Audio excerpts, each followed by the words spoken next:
Thank you all, and thanks to both of you to be with me. Before we listen about your perspective, I want to take a few minutes to introduce the topic of what we call the hard-to-abate sector. And that's in parallel of many of the discussions we had during those days on what is easy to electrify and so on. We thought it was interesting at the end of this day to have one session which is a bit more forward-looking on what are the challenges on what was called in the past hard-to-abate industries, which are aviation, transportation. We see a set of examples where the direct electrification solutions are not immediately working.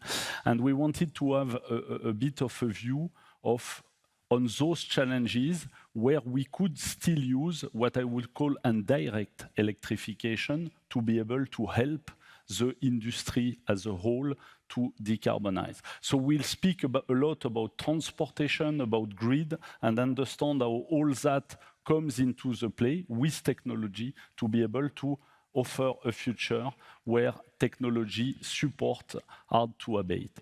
So I want to start by a few things which set the direction. We see that global electricity demand is expecting to grow. That's what we see everywhere in all continents. And we have a forecasted increase of electricity in 2025, in 2026. However, in parallel of that, we start to see, and I encourage all of you to look the last report of the International Agency of Energy, which is that this usage of electricity is combined with less emission from electricity generation. Okay, so what we were preaching is now starting to work, means we electrify, and in parallel of that, we see a slight decline in carbon emission. But I insist on the fact that it is a slight decline. So it's nowhere on the trajectory of decline of emissions that we were supposed to have. Good news as well is that the most polluting generation, which is very carbon intensive, is now as well starting to decrease in some area. The second thing I want to show to introduce a bit where we are, we see that some countries have taken what we could call the fast train of electrification. You see here the evolution of the share of electricity into the mix. And as we speak in Europe, I'm happy to show this slide. What we see on this slide is that in Asia, 2 countries have overpassed 30% of electricity in their final energy consumption mix. What we see as well, despite a slow progress, is that in Europe we are not at the right speed. We are today heading to 22% of electricity in the final energy consumption. We know that all the plans that have been made for Europe and to decarbonize Europe is around 50% of electricity in the final energy mix. We know as well that if we reach this percentage of 50%, it will give much more energy independence to Europe, in addition to probably more efficiency of the energy price and more sustainability in the future. Now, before being at 50%, we need to reach 30%. We thought we could do that in an horizon of 5 years in Europe. Today, you see that on the curve. We are not at the speed, and I think you both will speak about what we could do to accelerate. There is something that is as well an important third point, which is around competitiveness. Many people are really willing to do a proper use of energy. They want to decarbonize, but today a large part of the discussion that we have with our customers is around the competitiveness of electricity. And here I will not go in all details because I want absolutely to favor the time with both of you.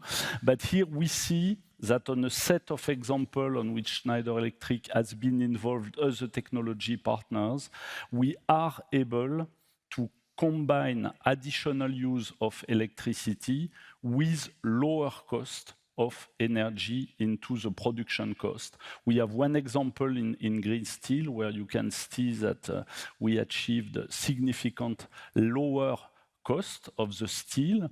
We have as well worked on one example on ammonia, in which we connected renewable production with ammonia processes, and by doing so, we are able to prove that we have a sweet spot where technology combined with renewable is able to increase the price of ammonia. So here we have a better price, and in addition we reduce a lot the emissions, because if you use a maximum of renewable, this is far less intensive. And we have much more example when you go to buildings, when EV charging in buildings has as well generated a lot of advantages, direct cost benefit, less peak burden, and as I was explaining this morning on stage, probably preparing building for grid of the future where there will be variable prices of electricity throughout the day. So when you look at those examples, we know that electricity becomes competitive into the mix. Now the challenge we have is that if you look, the percentage of use of electricity is today certainly not at the right level in Europe, and certainly not allowing us to be at the right percentage of electricity and decarbonization. So I want to welcome you, Teye, and you, Ignacio. I will let you first introduce yourself, and then I will ask you a set of questions. So I suggest I start by you, Teye. Thank you, and thank you for Schneider Electric to have me here. And I've learned so much on electricity, because I'm not in the business of electricity, I'm in the business of sustainable aviation fuel. My company started 15 years ago with the aim to basically make aviation a bit more sustainable than it was back then. We're now at 0.3% of a replacement of fossil fuels in the aviation industry. So it's going slowly, but we're seeing the proof of concept that it's getting there. You can make sustainable aviation fuel in different ways. You can use waste streams like waste oils, but you can also use renewable natural gas. And I think one of the interesting parts, and that's what we're also talking with each other, is eSAF. Basically using electricity, green electricity, to produce a liquid fuel, and that you can put in an airplane, in the airplanes that exist today. So that's what we're doing as a company, and we've been around for 15 years. Small company. If I look at this is huge, and really thankful to be here. And preparing the future. Yeah. I turn to you, Ignacio, a few words to introduce yourself. Thank you, Fred. It's a pleasure to be here today. Thank you, Schneider, once again. In case I'm representing Iberdrola. Iberdrola is one of the largest utility nowadays in the world. We were a very Spanish company 25 years ago. Today we are around the world, owning networks, owning generation, and of course a lot of retail customers, serving around 100 million customers around the world. I think we own more or less 40 times the world in terms of cables, of existing lines and cables. So imagine the tremendous how the grid is complex, and we are able to manage that. And I'm pretty proud of what we did in renewables, what we move on to decarbonization and so on. So basically, my role in this case is acquiring a lot of equipment, a lot of systems, a lot of many things around the world for complying a very recent strategy plan that will be accomplishing in the next 3 years for nearly 60 billion euros around the world. So working from the very old-fashioned generation mechanisms to the very new retail cluster customer needs. So this is Iberdrola, and you were speaking, Kai, and it's you are owning a very small company. I don't own my company. I'm shareholder, but not I don't own it itself. But it's a very large company in this case. So it's, and although we are great, good friends with Schneider, rely on their products, on the technology to get done what we do, which is serving customers, serving people. And we will come to customers. Before we come to customers, I have a question for both of you. You look at technology, certainly. What do you see technology evolutions are the most promising for the next 10 years? And if we want to accelerate decarbonization, where are your big bets? Well, I think this has become different phases. So in our case, 20 years ago, we thought moving into renewables. All our peers, they said that we were crazy. 20 years later, they came in them. This is good. We decided to close a lot of fire and oil gas generation throughout these 20 years, investing massively in renewables. But although we thought in doing the decarbonization of many processes, working directly with different customers, working directly with industries, with many issues. So what we've seen, I think the most promising, very expensive, very critical, it's green hydrogen. Green hydrogen, I think it's really something that nobody did before. We did, in COVID time, a 20-megawatt plant for a fertilizer company. And the challenges that we face in terms of technology have become tremendous. And everybody's thinking that it's feasible to transport the hydrogen. Sorry, it's very complex. It's very complex. I think it's the first thing that you need to learn whenever you start chemical. If you study chemistry, sorry, hydrogen, it's a very small bubble that once it is in contact with the oxygen, burns everything. So, but has great capabilities. And although it's a great way to decarbonize, and it's a great factor to introduce this green hydrogen in many processes. So how you produce it, it's a challenge. How you manage it, it's even far more a challenge. But what is key is that if it's green hydrogen, must become with renewable energy. If not, sorry, let's keep what we have. Let's keep what we have. But don't try to do things and don't mix the audience in this case. So for us, I think hydrogen has many things because have plenty of issues. We were speaking before about fuels. You know better than I what we can do. But although we can run different processes, for example, green steel, although consumes and needs a lot of gas to set up at high temperatures, you can make that with green hydrogen. But it's expensive. We'll come on that. Teje, on your side, you look at aviations, of course. What do you see in terms of evolution of technology? Oh, well, if you look 15 years back, and I won't sort of go through the whole 15 years, but 15 years ago it was like, okay, well, can you actually put renewable molecules in an airplane and won't it freeze and stuff like that? So we've come a long way. It's an industry that's all about safety. And so nowadays we're using waste oils to jet fuel as a technology that is existing. And it's more expensive, so you need policy, but there's also a limit to waste streams, waste oils. So to Ignacio, I mean, for me, the holy grail is in electricity as well. And so we're developing a project in the north of Sweden where there's a lot of green electricity to create ESAF. And it is way more expensive because you need to produce hydrogen. It's a 400 megawatt project, so it's incredibly capex intensive, and it's hard because it's new and policy is there, but well, people are doubting about policy. So it's hard to get sort of to that first wave. But for me, that is the technology that will serve aviation in the future. And it's not going to be cheap. Flying will become more expensive. So just if you want to take a trip today, do it today, because tomorrow it's going to be more expensive.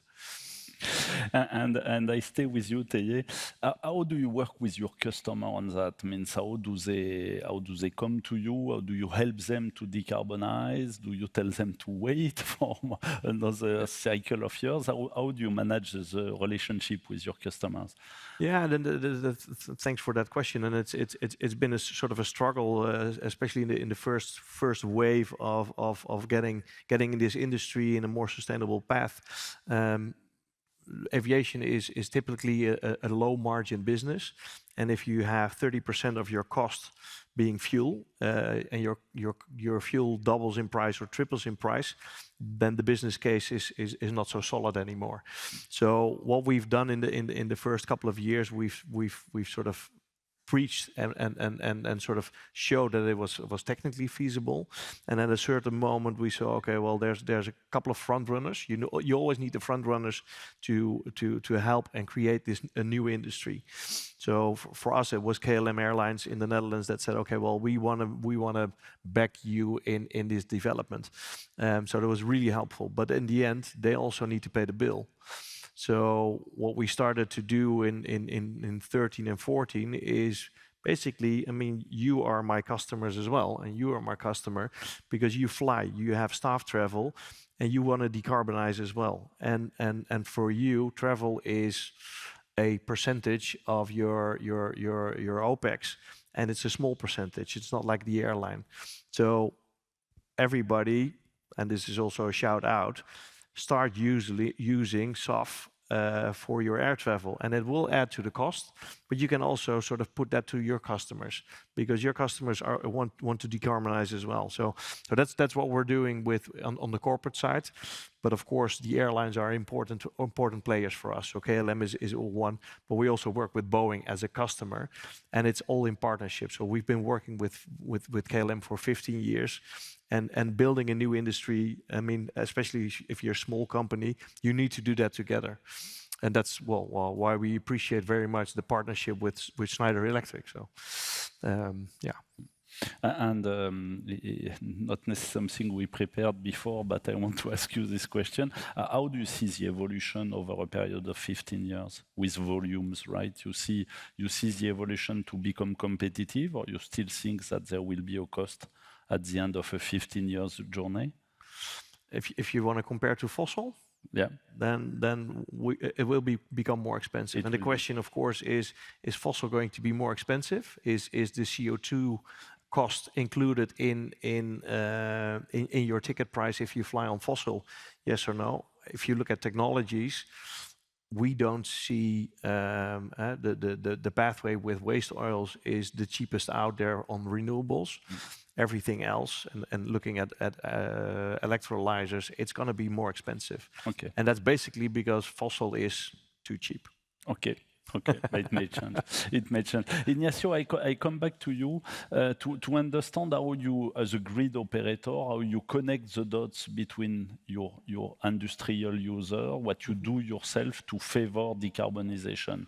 Any example around that? Well, in fact, yes. I think it's very aligned to what is suffering. So it's important that you engage your customer, you engage with your customer. And this customer can be a retail customer, and although can be a very large company too. So in both cases, you need to understand what the customer wants. But with the principle and values that at least in Iberdrola, we want to decarbonize the economy. So this has an impact, this has a cost. Therefore, we always say that who pollutes pays. Who pollutes pay, and this is going to happen. So it's going to happen flying, but it's going to happen in consumption at home too. So are we willing to do things differently so customers can take opportunity of green energy at home, reliable technology at home that allow them to have stability, quality in terms of electricity, which, let's say, in terms of, we don't value that a lot in Europe, but yes, in other countries, I'm thinking US, I'm thinking Brazil, where we own the grids. But on top of that is what the customer needs, what the customer likes, and what you can provide to the customer. And if on those three metrics you are able to bring these decarbonized solutions, that customers for you forever. So that means EVs are there. Let's provide the grid so the EVs can be charged. You need to heat up your house. Let's go with aerothermia. I was speaking before about that. It's feasible to remove existing boilers. Yes. Let's provide what they need, not only the grid, it's also, let's provide you the equipment. Let's provide you mechanisms that they allow them to install this technology and engage with you as a direct customer, totally electrified. So at the end, it's a matter of understanding and clustering the different customers. It's true that whenever you have 100 million customers, it's not easy to cluster all of them. But step by step, we are able to manage that with digital platforms. And one more question to you, Ignacio, around your technology partner, how you associate them to this story of decarbonization. Of course, we're happy to be one of your partners, but how you associate globally your technology partners? This is an atmosphere of many entrants, of many different systems, different data collectors, data-driven, and so on. But it's true that the combination of many of them provides a highly value added to the customer. It's important that if we are speaking about a retail customer, anybody of us at home, we can have plenty of gadgets for providing good service at home, but how you interconnect them, how you provide that, and how that information is also uploaded, let's say, into our systems, so that we can provide them more power, more flexibility, more things, and also working with the costings with the customer. So that's the challenge. And the unique way of getting this done is literally with somebody who wants to work with you, let's say, at risk. Yes, we acquire the equipment, we acquire the systems, we acquire all the OT, IT that is needed. But at the end, both we need to tackle the customer. And what they want, it's only feasible to provide that if whoever is beside us, in this case the technology partner, wish to invest in provide that solution, not the generic one. This is what this customer requires. So let's move on that direction. Okay. We take the challenge. Teye, I'd like to come back to you on your example of driving a technological change, right, which has some economical impact. What do you expect a support from regulators, from policymakers? I mean, and where do we stand on that? You're on stage, so any advocacy of things that we should do differently with policymakers? Yeah, I think it's. I mean, this is a worldwide industry. It's a global industry, and that well, doesn't make life easier. Let's say it that way. I think a couple of big steps have been taken in the last 5, 6, 7 years. In Europe, a mandate is implemented since the beginning of this year, 2% starting for internal flights, and going to 6% in 2030. So that's growing. So there's a push to basically for the suppliers to buy these fuels. In the US, there's an incentive system that's implemented and that works. So basically, the price gap is partly paid for. So I think we're doing the right things. The difficulty is, of course, how do you start an industry from scratch? And ESAF is sort of, there's also a mandate for 1.2% in Europe in 2030. That's 600,000 tons of fuel. But that means 5, 6, 7 facilities that need to be built in the next 5 years. And there's no investment decision taken so far. So how do you come over that sort of that position of, okay, how do we create an environment that investors actually want to invest these billions. So, and that's what we're also discussing with the European Commission to see where can we get support for these first of its kind, maybe not at scale, maybe the first mover disadvantage. So that's ongoing work, and at the same time, for the suppliers and the off-takers, so the airlines, it's important to see that demand signal. So, and that's also where these corporate customers come in again to say, okay, well, we have our sustainability goals, so we want to work with sustainable aviation fuels, because that not only sort of decreases my emissions, but it also gives that demand signal to investors, to the environment, to actually start and build. Because that's where the biggest challenge is. How are we going to build in 25 years time for $1.5 trillion on assets to produce these fuels? Sure. That's also where the big opportunity is for, I think, a lot of companies here. I mean, this is a big investment opportunity over the next 2.5 decades. It's a call for action and the big opportunities for investing and differentiating it. Yeah. I've got a final question to both of you. There are probably here people that are in different businesses and say, okay, how do I myself could decarbonize? Any advice that you would like each of you, based on your experience, based on the journey you've been in, to give to people here? Any specific points that you see are important? I would say decarbonization generates value. I think this is one of the huge values that we do have. By decarbonize the electricity industry, we were able to basically multiply by nearly 10, 12 the value of the company. So you need to invest a lot, yes, but people want this. People want this, and it is feasible. There is technology to move in that direction. Let's go on.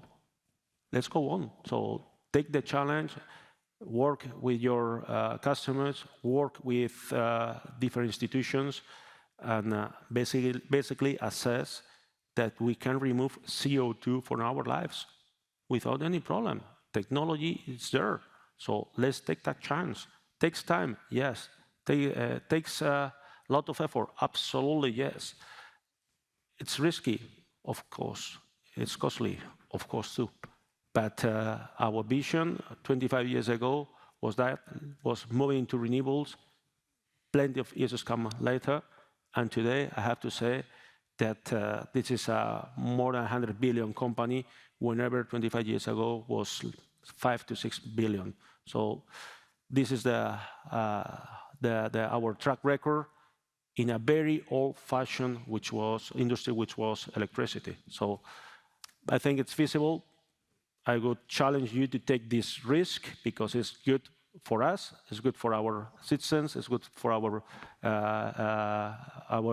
for everybody, in this case, for our families, and it's good for your companies. Teye? You get that already. No, I think what I heard today is, and that I find it really sort of interesting to hear all the efficiencies that we can bring, and I call that it not be only low-hanging fruit, but make sure that you take that low-hanging fruit and that you build in these efficiencies in your existing processes. I mean, some things are quite simple, and that is the low-hanging fruit. At the same time, and that's sort of preaching, of course, for my own church, is you're all flying, and take that chance, and that's not even high risk. It's paying a bit more, but you support and you enable a new industry that will come online in future time, and work together. And that's what we do with companies like Schneider Electric. We work together, we find solutions together to make our products more price competitive, and at the same time, let's fly on this stuff to support the industry. And you can do that with us, but you can also do it with others. So it's not sort of, but we need to show that demand signal, and I think that's what this industry needs. Ignacio, Teye, it was good and refreshing to be on stage with you, with people that drive the mission to transform the industries and to give accessible electricity, and certainly in the future, less carbon-intensive aviation for somebody that is flying a lot throughout the world. It's good to hear that. Thank you very much. I continue to keep visiting our hubs, look at our solutions, and I wish to all of you, thanks to attend a great experience of our Innovation Summit. Thank you to both of you. Thank you very much.